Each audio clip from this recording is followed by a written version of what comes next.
बता दे ये लोग कि कौन सा संस्कृति, कौन सा परंपरा को ये लोग मानने वाले लोग हैं जो कि आदिवासी कहलाते हैं। औकात है इन लोगों का तो सामने सामने बात करे, इस तरीके से आदिवासी समुदाय को गुमराह करना बंद करे। धर्मांतरित ईसाई के खिलाफ लड़ाई लड़ रही है, लेकिन लोगों का कहना है कि आप भी जो है उसी सर्कल का हिस्सा हैं। और महतो के इतने प्रेमी केंद्रीय अध्यक्ष महतो जी, डुमरी विधायक जी अपना जात भाई है इसीलिए नहीं निकाल रहे हैं कि सोकोज नहीं दे रहे हैं तरुण महतो को। निशा भगत को तो तुरंत देर निकाल दिया। तस्करी कर रहा है, कोयला बालू में पैसा उगाही कर रहा है, उसको अपना पार्टी में प्रतिनिधि बना करके आप चुम्मा करिएगा, बाकी को आप धक्का मारिएगा। कांग्रेस सरकार को भी घेर रही है, जेएमएम को भी घेर रही है, बीजेपी फंडिंग कर रही है क्या आपको? धर्म चुनने का करने की बात करें। धर्म चुनने का अरे भाई आप चुम्मा करिए, आप जाइए, आप मानिए, आपको आजादी है, लेकिन हमारे अस्तित्व पे क्या सवाल कर रहे हैं? भाई दोनों लाभ लीजिएगा, आप माइनॉरिटी का भी लाभ लीजिएगा और आप साई बन करके आप आदिवासी का भी लाभ लीजिएगा। अब देख लीजिए, कोई भी गजरा मुराई उठा करके आ जा रहा है चर्च में और फादर उसको बपतिस्मा दे रहा है और आदिवासी बन जा रहा है। कोई आदिवासी सरना धर्म को मानने वाला ईसाई धर्म को मान रहा है या धर्मांतरित हो चुका है, तो आपको कैसे पता कि वो रूढ़िवादी परंपरा को नहीं मान रहा है? आपको क्या रिसर्च किए हैं उस पे? ये जिस तरीके से कुर्मी समुदाय के लोग अपने आप को बड़ा जात समझता है, ऐसे ही धर्मांतरित करके ये दलाल प्रवृत्ति के लोग अपने आप को बड़ा समझने लग गया है। आदिवासी यहाँ अलग अलग गुट में बटा हुआ है। आज आदिवासियों को वहाँ पर एकता दिखाना चाहिए था। आप कुर्मी समुदाय के खिलाफ बोलती हैं, पिछले 3 महीना से लगातार जो है आप आग उगल रही हैं। जब आप ही लोग में अलग अलग गुट रहेगा तो कैसे जो है विदेशी ताकतों के खिलाफ आप लड़िएगा? यहाँ का मुख्यमंत्री बहरा हो गया है, गूंगा हो गया है, उनको चाहिए कि भाई सत्ता में बैठे रहना है, वो क्यों सुनेंगे? रंगवा सिया, रंगवा टाइगर लोगों से, फर्जी लोगों से दूरगार रही है। रंगवा टाइगर बोलती है, पूरा माहौल गर्म हो जाता है निशा जी। अरे तो क्या करिएगा आप? बोलिएगा ये दलाल लोगों को, जार पैसा इकट्ठा करने वाले लोगों को, ताकि अपना पॉकेट गर्म रह सके कि भाई बेचने वालों, फेरी वालों सावधान, हमारे गली में आओगे तो इस बार कुटाई कर देंगे। कुटाई कर दीजिए। हाँ बिल्कुल कुटाई करेंगे। आप बेचने आओगे तो है कुटाई तो करेंगे ना भाई। कैसे का सस्ता हो गया हमारा झारखंड की? कुछ बेच दोगे? हाँ, कभी कोयला बेच दोगे, बालू बेच दोगे, हाँ आदमी बेच दोगे। हाँ, जेल कैंप पार्टी जो एकदम गुंडागर्दी का पार्टी चला रहे हैं, एन केन प्रकारन किसी भी तरह इस झारखंड राज्य के सीएम बनने का जो चाहत है, इन लोगों का चाहत को मटिया मेट ना कर दिया तो निशा भगत हमारा नाम नहीं। पिछले 3 महीनों से झारखंड में कुर्मी वर्सेस एसटी का मामला जोरों से तुल पकड़ा था, लेकिन वर्तमान समय में झारखंड में एक और मामला उससे भी ज्यादा तुल पकड़ रहा है, धर्मांतरण का मामला, डीलिस्टिंग का मामला। अभी हम लोग नामकुम के चांद गांव से आ रहे हैं, वहां पर चंगाई सभा हो रहा है ईसाई समुदाय के द्वारा। उसके विरोध में आदिवासी समुदाय वहां पर रैली कर रहा है, आदिवासी समुदाय जो है विरोध प्रदर्शन कर रहा है, आदिवासी सरना बचाओ महारैली। तो वहाँ पे कोई नॉन फेस नहीं थे, तो वो सभा मुझे लगता है कि सक्सेसफुल नहीं हुआ। हमारे साथ निशा भगत जी हैं, तमाम मुद्दों पर बढ़ चढ़कर बोलती हैं। कुर्मी समुदाय के खिलाफ तो इतना ज़्यादा बोल रही हैं, पिछले 3 महीनों से इतना ज़्यादा बोल रही हैं जिसका कोई हिसाब नहीं है। अब धर्मांतरण के खिलाफ भी बोल रही हैं, डीलिस्टिंग का मुद्दा ज़ोरों से उठा रही हैं। तो मेरा अहम सवाल ये है कि आज जो है आदिवासी समुदाय चंगाई सभा के खिलाफ में जो है वहाँ पर आदिवासी सरना बचाओ महारैली किया, तो वहाँ पर ये क्यों नहीं गए? मैडम से जानते हैं कि मैडम कहाँ बिजी रह रही हैं। चलिए मैडम, आपको झारखंडी जोहार। जोहार। आपके चैनल के माध्यम से जितने भी श्रोतागण हैं, दर्शक हैं, उनको मेरी तरफ से जोहार, जय धर्म। निशा जी, आप धर्मांतरण के मुद्दे पे बढ़ चढ़ कर बोलती हैं, डिलिस्टिंग की बात कर रही हैं, लेकिन जब आदिवासी समाज को आपकी ज़रूरत थी, एक नॉन फेस की ज़रूरत थी उस स्टेज पे, उस सभा में, तो आप वहाँ पर क्यों नहीं गई? चूँकि केंद्रीय सरना समिति के द्वारा ऑलरेडी प्रेस कॉन्फ्रेंस निर्धारित किया गया था, चूँकि डिलिस्टिंग के मुद्दे को भी लगातार उठाया जा रहा है। केंद्रीय सरना समिति जो पंखराज बाबा कार्तिक उरांव जी के द्वारा बनाया गया था, और उन्होंने भी डिलिस्टिंग का मुद्दा आज नहीं, मुझे लगता है कि 1968-69 में उन्होंने उठाया था, और 1970 में केंद्रीय सरना समिति का उन्होंने आदिवासी रूढ़िवादी परंपरा को बचाए रखने के लिए एक मुहिम उन्होंने चलाया, और आज भी उन्हीं की राह पे हमारा केंद्रीय सरना समिति चल रहा है। आज हमारा स्पेशल कार्यक्रम था, ताकि 20 दिसंबर को जो कार्यक्रम हमने रखा था डिलिस्टिंग की मांग को लेकर के, राजभवन के समक्ष घेराव को लेकर के, तो हम 12 तारीख को हमने कार्यक्रम को निर्धारित किया है कि झारखंड में लगातार धर्मांतरण जो हो रहा है प्रलोभन के माध्यम से इस भारत देश में सभी को अपने धर्म को चुनने की आज़ादी है, मानने की आज़ादी है, लेकिन एक तरफ धर्मांतरित ईसाई जो कि विदेशी धर्म को मान रहे हैं, तो उनका हम विरोध कर रहे हैं, इसीलिए क्योंकि वो एक तरफ माइनॉरिटी का भी लाभ ले रहे हैं और दूसरी तरफ आदिवासी समुदाय का भी लाभ ले रहे हैं। जिस तरीके से अनुच्छेद 341 में एसी समुदाय के लिए धर्मांतरित करने पर, अगर कोई भी एसी समुदाय अगर धर्मांतरित करता है ईसाई में या मुसलमान में, तो उनका जो आरक्षण है समाप्त हो जाना चाहिए। तो इसीलिए हम लोग ये लगातार डिमांड कर रहे हैं कि हमारा जब स्मिता निशा जी, में जब आप ये खिलवाड़ कह रही हैं कि 341 में जो है ये प्रावधान है कि अगर कोई भी आदिवासी समाज नहीं, एसी समुदाय एससी के लिए। समुदाय, लेकिन आदिवासी समुदाय के लिए तो नहीं है, एसटी देखिए, समुदाय इसी के लिए। चीज का हम लोग डिलिस्टिंग का मांग कर रहे हैं। बाबा कार्तिक उरांव जी ने भी 1968-9 में उन्होंने केंद्र की सरकार को हिलाने का, झकझोरने का काम किया था। उन्होंने 348 सांसदों का हस्ताक्षर कर धर्मांतरण के मुद्दे को उठाया था उन्होंने, लेकिन विडंबना देखिए कि केंद्र में बैठी हुई जो उस समय की वर्तमान की राष्ट्र की प्रधानमंत्री स्वर्गीय इंदिरा गांधी जी के रूप में रही और कांग्रेस ने लगातार इस देश में शासन किया, और जो आदिवासियों का सबसे बड़ा विरोधी जो है कि कांग्रेस पार्टी रहा है। 1961 में हमारा कॉलम हटा दिया गया। सबसे बड़ा दुर्भाग्य का विषय है कि आदिवासियों का जो जनजाति के लोग हैं, हम लोग रूढ़िवादी परंपरा को मानने वाले लोग हैं, तो इनके लिए, हम सबों के लिए संविधान में संरक्षित हमारे लिए विशेष कानून और अधिकार हैं। तो इसका आप देख लीजिए कि अगर कोई भी व्यक्ति लुकुर कमेटी, जो आदिवासी कैसे होता है, लुकुर कमेटी के 5 नॉर्म्स होते हैं, उसमें आपको फिट रहना पड़ेगा, आपको रूढ़िवादी परंपरा को मानना पड़ेगा, जो सदियों से आ रहा संस्कृति को फॉलो करना पड़ेगा। निशा जी, मान लीजिए कि कोई आदिवासी सरना धर्म को मानने वाला ईसाई धर्म को मान रहा है या धर्मांतरित हो चुका है, तो आपको कैसे पता कि वो रूढ़िवादी परंपरा को नहीं मान रहा है? आपको क्या रिसर्च किए हैं उस पर? देखिए, चूंकि उनके संस्कार बिल्कुल डिफरेंट होते हैं, हम इस विषय को लेकर के हम ओपन चैलेंज भी कर देंगे कि धर्मांतरित ईसाइयों के जितने भी ठेकेदार हैं, चाहे चर्च के फादर हों, सिस्टर हों, चाहे पॉप हों, वेटिकन सिटी के पॉप तक को चैलेंज करती हूँ कि आदिवासी अस्मिता के साथ जो ये लोग खिलवाड़ कर रहे हैं, इनका जन्म से लेकर मृत्यु तक का संस्कार हमसे भिन्न है। ये विदेशी धर्म को मानने वाले हैं, और हमारा जो संस्कृति सभ्यता जो है, पहान पुजार मानकी, इन सबसे किया जाता है, हमारे रिचुअल्स किए जाते हैं, जो हमारा जन्म का संस्कार बिल्कुल डिफरेंट है, मृत्यु का संस्कार बिल्कुल डिफरेंट है। तो ये आदिवासी समुदाय के आस्था का खिलवाड़ किया जा रहा है। निशा जी, सवाल ये है कि डिफाइन कैसे कीजिएगा, फिल्टर कैसे कीजिएगा कि ये सरना धर्म को मानते हैं, इसी धर्म को मानते हैं, ये इस्लाम धर्म को मानते हैं? देखिए, ये संविधान के तहत लुकुर कमेटी इसलिए गठित की गई थी कि आदिवासी समुदाय में किस तरीके से लोगों को चिन्हित करके रूढ़िवादी परंपरा को मानने वाले लोगों को आदिवासी समुदाय में लेके आएंगे, और जो लोग रूढ़िवादी परंपरा को छोड़ चुके हैं, जो आदिवासियत को छोड़ चुके हैं, तो उनको भी निकालने का जो काम है, यही लुकुर कमेटी ही कर सकती है। आदिवासी यहाँ अलग अलग गुट में बटा हुआ है। आज आदिवासियों को वहाँ पर एकता दिखाना चाहिए था। आप कुर्मी समुदाय के खिलाफ बोलती हैं, आप ज्योत्सना जी पिछले 3 महीना से लगातार जो है आप आग उगल रही हैं। वहाँ आदिवासी समुदाय जो है आज चंगाई सभा का विरोध करने गया, 100 लोग खड़े थे, एक आदमी वहाँ पर, किसी को पता नहीं था वहाँ पर क्यों आए हैं। तो वहाँ तो आपको जाना चाहिए था। जब आप ही लोग में अलग अलग गुट रहेगा तो कैसे जो है विदेशी ताकतों के खिलाफ आप लड़िएगा? क्योंकि सबसे बड़ी बात है कि आदिवासी समुदाय है जो बहुत ही अरसे बाद जो जागा है, लगातार अपने क्षेत्रों का जो समस्या रहा है उससे जूझने का अपने आप का लोगों ने प्रण ले लिया है, और काफ़ी लोग अपना अपना कार्यक्रम कर यहाँ की जो वास्तु स्थिति है उसको बताने का काम इस सरकार को कर रही है और केंद्र की सरकार को भी कर रही है। तो वहाँ के लोगों के द्वारा लगातार अखबार के माध्यम से, सोशल मीडिया के माध्यम से मैं देख रही हूँ कि हमारे लोग जाग गए हैं, और ऐसी बात नहीं है जहाँ निशा भगत जाए वहीं सिर्फ हमारे आदिवासी अस्मिता का बचाव हो सकेगा। हमारे आदिवासी समुदाय में कई लीडर्स हैं जो अपने समाज को बचाने के लिए अपना पूरा जीवन को न्यौछावर करने के लिए तैयार हैं। तो सभी समुदाय के लोग अलग अलग कर रहे हैं। और ऐसा तो नहीं ना कि आप भीड़ देख के जाती हैं कि जहाँ मतलब हजारों लाखों की संख्या में लोग आए हुए हैं, वहाँ निशा जी गई और एक शानदार भाषण दी और वहाँ से फिर चल दी?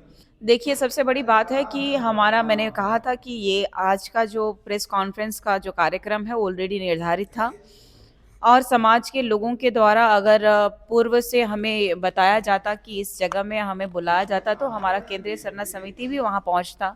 इसमें कोई दो राय नहीं है, क्योंकि ये केंद्रीय सरना समिति भी लगातार, जो बाबा पंकराज जी का देन है कि धर्मांतरण के मुद्दे पे प्रखरता से बात उठाते रहे हैं। आप देखिएगा कि आने वाला समय में भी आपके चैनल के माध्यम से तमाम मैं सरना धर्म मानने वाले, सरना आदिवासियों को, रूढ़िवादी परंपरा को मानने वाले आदिवासियों को आह्वान करना चाहती हूँ कि डिलिस्टिंग का मुद्दा गरमा गया है, डिलिस्टिंग होना चाहिए। हमारा जो हक और अधिकार है, माइनॉरिटी लोग जो खाने का काम कर रहे हैं, जाति के नाम पे जो उपद्रव मचा रहे हैं, जो हमारे धर्म, संस्कृति, हमारी परंपरा को मटियामेट करने का जो बेड़ा उठाया है, इनको जवाब देने का समय आ गया है। 12 तारीख को राजभवन के समक्ष आप उपस्थित हों और धर्मांतरित ईसाइयों को मुंहतोड़ जवाब दें कि आदिवासी समुदाय के लोग जो है इस बार अपना हक मारी करने किसी को नहीं देंगे। 12 तारीख को क्या करने वाली है निशा जी?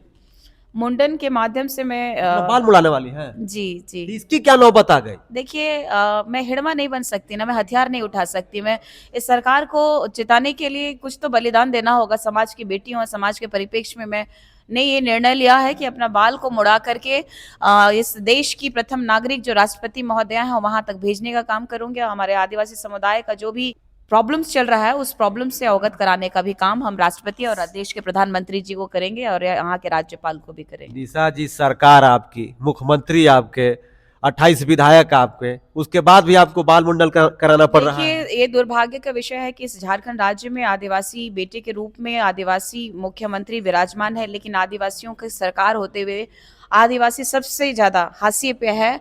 तो कहा जाए तो सरना धर्म को मानने वाले, रूढ़िवादी परंपरा को मानने वाले, क्योंकि ये जो सरकार है सिर्फ और सिर्फ वोट बैंक की राजनीति कर रही है। ये देख लीजिए कि कांग्रेस के साथ गठबंधन में है और कांग्रेस कभी भी हमारी हितैषी नहीं रही है। ये लगातार कांग्रेस जो है मुसलमानों का और ईसाइयों को प्रायोरिटी दी है। तो ये देखने को मिलेगा आपको कि यहाँ पे हमें कोई तरजीह नहीं दी जाएगी, क्योंकि यहाँ पे कोई सुनने वाला नहीं है। यहाँ का मुख्यमंत्री बहरा हो गया है, गूंगा हो गया है। उनको चाहिए कि भाई सत्ता में बैठे रहना है, वो क्यों सुनेंगे? इसीलिए तो केंद्र की सरकार को झकझोरने का काम कर रहे हैं। ये इतना बड़ा निर्णय लेना मेरे लिए भी बहुत कष्टकारी रहा, लेकिन एक लड़की होने के नाते। लेकिन सबसे बड़ी बात है कि मैं कोई पार्टी और पार्टी से नहीं हूँ। अब लड़की का श्रृंगार बाल होता है और उसी श्रृंगार को आप खत्म करना चाह रही हैं। इसी को तो कहते हैं त्याग करना, और त्याग जिसमें बलिदान ना हो, ऐसा क्या काम। आज लोग भूल गए हैं कि जनता के लिए, जनता के द्वारा चुने गए लोग आज जनता को छलने का काम कर रहे हैं। उनको भी झकझोरने का काम मैं करूंगी। निशा जी, कुछ लोगों का कहना है कि जिस आक्रामकता के साथ आप कुर्मी समुदाय के खिलाफ बोलती हैं, कुर्मी समुदाय के नेताओं के खिलाफ जो बोलती हैं, धर्मांतरण के खिलाफ नहीं बोलती हैं आप। थोड़ा सा लहजा थोड़ा वहाँ डाउन रहता है, थोड़ा सा जो है एकदम दबे पांव बोलती है। ऐसा आपको लगता है तो ये आपकी गलतफहमी है। और झंडा प्रकरण जो हुआ था, आप देख रहे हैं कि लालपुर थाना में भी क्रिश्चियनिटी धर्म को अपनाने वाले all India Christian minority front के अध्यक्ष जो हैं परवीन कच्छप, मैं अगर नाम मिस्टेक नहीं कर रही हूँ तो परवीन कच्छप के द्वारा और उनके साथियों के द्वारा केस मुकदमा किया गया है, और मैंने भी किया है। आप पता कर सकते हैं, आप पूछ सकते हैं कि राष्ट्रीय अनुसूचित जनजाति आयोग में ये धर्मांतरित ईसाइयों के लिए मैंने केस किया है। जो चल रहा है, हमारे गुमला की डीसी ने संज्ञान लिया है, गुमला के एसपी साहब ने संज्ञान लिया है, गुमला के एसडीओ साहब ने संज्ञान पे लिया है और वहाँ कमेटी बनी है। इसी बात का बौखलाहट है इनको। आप ही बता दीजिए, अगर ये धर्मांतरित ईसाई अगर आदिवासी रहते तो आदिवासी का केस जो है लेता क्या राष्ट्रीय अनुसूचित जनजाति आयोग? नहीं लेता।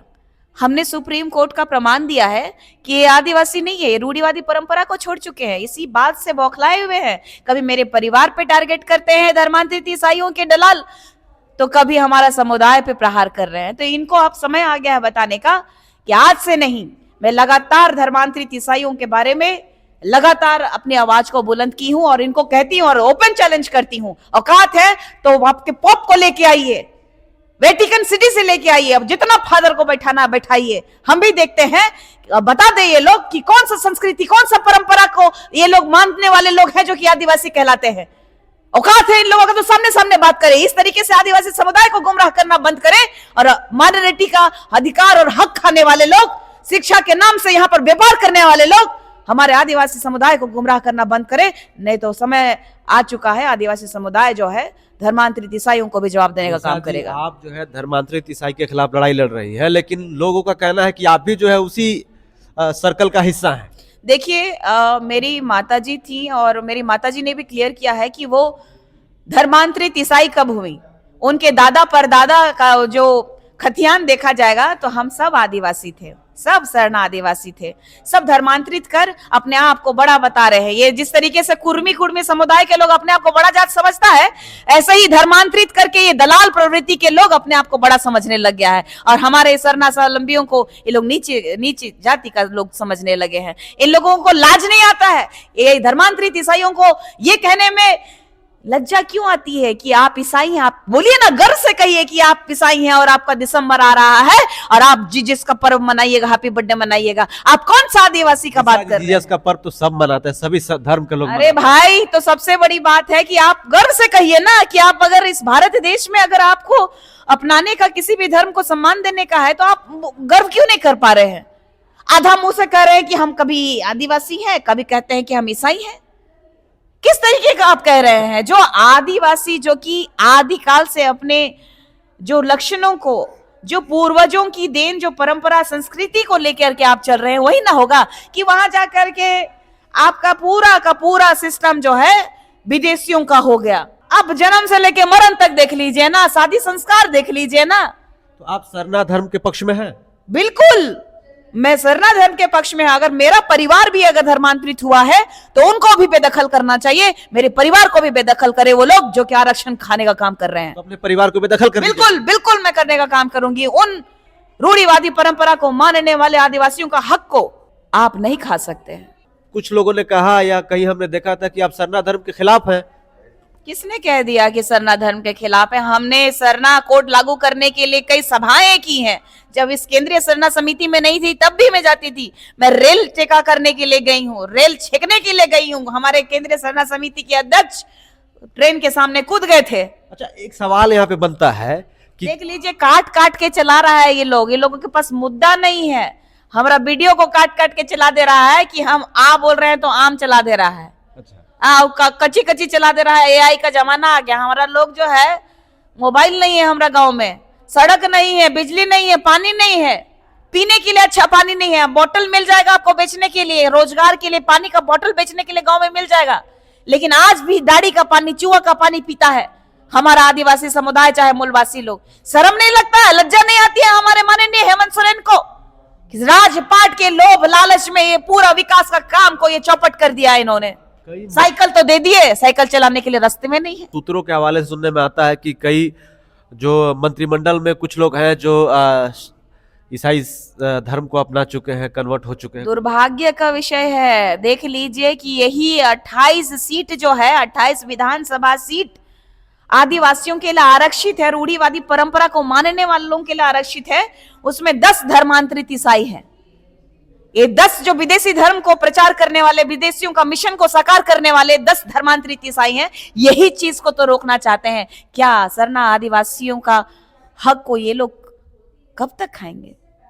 आदिवासी समुदाय को जागना होगा और 28 का 28 सीट जो रूढ़िवादी परंपरा को मानने वाले लोगों को देना होगा और उनको जिताना होगा। इसी बात की मुहिम चल रही है कि आदिवासी एकता जिंदाबाद। और हम लोग धीरे धीरे, जो लोगों ने तोड़ा, हमें कांग्रेस सरकार ने बहुत मरोड़ा है, हमें तितर बितर करने का काम किया है। आप देख लीजिएगा कि लगातार चोट पहुंचाने का काम इसी सरकार, कांग्रेस सरकार को भी घेर रही है, जेएमएम को भी घेर रही है, बीजेपी फंडिंग कर रही है क्या आपको? देख लीजिए, बीजेपी को तो हम बोले कि भाई 2017 में धर्मांतरण बिल लागू किए थे, आगे काहे नहीं काम कर पाए? पेशा अधिनियम को काहे नहीं किए? कौन किसका दलाल की बात कर रहे हैं? कौन नेता का दलाल की बात कर रहे हैं? औकात किसी में है कि रिजर्व बैंक खरीद ले? बार बार कह रहा है, कभी मेरे माँ के बारे में, मेरे बाप के बारे में, भाई के बारे में, मेरा परिवार के बारे में, कभी कभी अनर्गल बात बोल दे रहा है, असंवैधानिक बात कर रहा है। इस देश का कानून मर गया है क्या? इस देश का कानून कहाँ है? न्याय का मंदिर जिसको कहा जाता है इस संविधान में, वो कहाँ है? लगातार आदिवासी बेटी का कभी पुतला जला रहा है, कभी गलत गलत बात फैला रहा है। कहाँ है हमारा न्याय? जेल कैंप के ईचागढ़ से प्रत्याशी थे तरुण महतो, उनके ऊपर अवैध वसूली का आरोप लगा। हाईवा होता है जिसमें बालू लदा होता है, उसके चालक से अवैध वसूली का आरोप लगा, पुलिस के साथ मारपीट करने का आरोप लगा, उनको जेल में डाल दिया गया है। जेल कैंप के लोग, जेल कैंप के समर्थक, कुर्मी समुदाय के लोग उनको क्रांतिकारी आंदोलनकारी कह रहे हैं। इस पर आपका क्या कहना है? इसीलिए मैं इन लोगों को फर्जी लोग कहती हूँ। देखिए, ये लोगों के बारे में जो लगातार ये बात आती है कि उगाही करने वाली पार्टी, तो ये लोग तो अपना प्रमाण दे रहे हैं भाई। और महतो के इतने प्रेमी केंद्रीय अध्यक्ष महतो जी, डुमरी विधायक जी, अपना जात भाई है इसीलिए नहीं निकाल रहे हैं कि सोकोज नहीं दे रहे हैं तरुण महतो को। निशा भगत को तो तुरंत देर निकाल दिया। काहे के लिए? काहे कि कुर्मी समुदाय के लिए बोला। आज तस्करी कर रहा है, कोयला बालू में पैसा उगाही कर रहा है, उसको अपना पार्टी में प्रतिनिधि बना करके आप चुम्मा करिएगा, बाकी को आप धक्का मारिएगा। तो रिजवान क्रांतिकारी के साथ आपने निकाल दिया था उनको, नरगल बात बोल दिया था। अब पता चल रहा है ना जेल कैंप का दोहरा चरित्र, माल बटोरो और पार्टी चलाओ और अपना रोटी सेको। तो इन सब लोगों से सावधान रहना है पूरे झारखंड के लोगों को कि आदि काल से जो संस्कृति, परंपरा, सभ्यता बरकरार रखा हुआ है हमारा झारखंड प्रदेश, इन लोगों के वजह से रंगवा रंगवा टाइगर लोगों से, फर्जी लोगों से दूरगार रही है। रंगवा टाइगर बोलती है, पूरा माहौल गर्म हो जाता है निशा जी। अरे तो क्या करिएगा आप? बोलिएगा ये दलाल लोगों को, जार पैसा इकट्ठा करने वाले लोगों को, ताकि अपना पॉकेट गर्म रह सके। झारखंड को बचाने में निकला था रात को। आप देखिए ना, देवेंद्र महतो का स्टेटमेंट लिखा, बोला है कि झारखंड को बेचना गलती से बोला गया। गलती से कैसे गलती होगा? ये टंग हो जाता। तो भाई हमारे लिए काहे नहीं निकाल पा रहे हैं? आप लोग भी तो हमारे पीछे पड़े हुए हैं, तो भाई निकालिए ना। बेचने बचने वाला तो के पीछे पड़ गई। अरे भाई, जो बेचने निकला है तो उसको तो रोकने के लिए तो बोलना पड़ेगा ना कि भाई बेचने वालों, फेरी वालों, सावधान, हमारे गली में आओगे तो इस बार कुटाई कर देंगे। कुटाई कर दीजिए। हाँ बिल्कुल कुटाई करेंगे। अब बेचने आओगे तो है कुटाई तो करेंगे ना भाई। कैसे का सस्ता हो गया हमारा झारखंड की? कुछ बेच दोगे? हाँ, कभी कोयला बेच दोगे, बालू बेच दोगे, हाँ आदमी बेच दोगे, हाँ कुछ मजाक समझ के रखे हो। उनका कहना है कि हम लोग अवैध तस्करी हो रहा है बालू। देखिए, कुर्मी समुदाय के लोगों के द्वारा जो आंदोलन चल रहा था तो विरोध किए तो पार्टी से निकाल दिया। अभी इन लोगों का जो जेल कैंप पार्टी में जो धर्मांतरित ईसाई लोग जो बहुत सुंदर सुंदर बयान दे रहा है, इस पे काहे नहीं कह रहे हैं सुप्रीमो? मतलब कि ये जेल कैंप पार्टी जो एकदम गुंडागर्दी का पार्टी चला रहे हैं, एन केन प्रकारन किसी भी तरह झारखंड राज्य के सीएम बनने का जो चाहत है, इन लोगों का चाहत को मटिया मेट ना कर दिया तो निशा भगत हमारा नाम नहीं। अंतिम में डिलिस्टिंग का मामला है, धर्मांतरण का मामला, उसमें मेरा ये है, मैंने रिसर्च किया, उसमें कानून ये कहता है कि यदि आप भारतीय कानून की आम स्थिति को देखें तो धर्मांतरण करने पर किसी भी जनजाति सदस्य की एसटी स्थिति खत्म नहीं हो जाती है। इसी बात का तो रोना है, जब एसी समुदाय धर्मांतरित कर रहा है तो आरक्षण समाप्त कर रहे हैं, तो फिर कानून में प्रावधान करना तो होगा। कानून में वही तो प्रावधान, तो ये तो सिस्टमेटिक से तो जा ही रहे हैं। हम लोग तो सिस्टम से जा रहे हैं।